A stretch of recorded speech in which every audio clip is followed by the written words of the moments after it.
Welcome back, dear students. In today's video we will be talking about control and coordination in plants.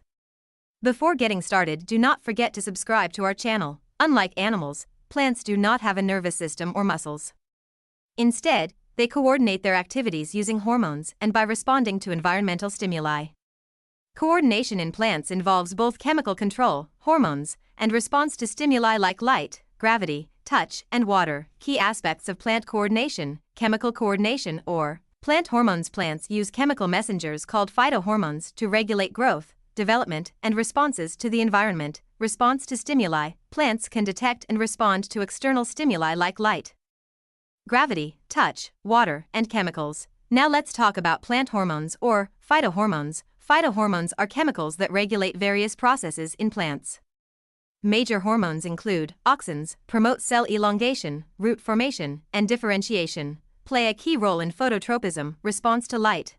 Example, causes the bending of plants toward light by elongating cells on the darker side. Gibberellins stimulate stem elongation, seed germination, and flowering. Example, helps break seed dormancy and initiate germination. Cytokinins promote cell division and delay aging of leaves, work with auxins to regulate growth. Abscisic acid, ADA, inhibits growth and promotes dormancy. Helps plants respond to stress conditions like drought by closing stomata to reduce water loss. Ethylene promotes fruit ripening and leaf abscission, shedding. Example, ethylene gas triggers the ripening of bananas and tomatoes. Now students, I hope everything is clear till now. Let's talk about the plant responses to stimuli. Plants exhibit two main types of movements in response to stimuli. 1. Tropic movements, directional responses, movements in which the direction of growth is determined by the direction of the stimulus. Types of tropic movements: phototropism, response to light. Example, shoots grow toward light. Positive phototropism, roots grow away. Negative phototropism. Geotropism, response to gravity. Example, roots grow downward. Positive geotropism, shoots grow upward. Negative geotropism. Hydrotropism, response to water. Example, roots grow toward a water source. Thigmotropism, response to touch.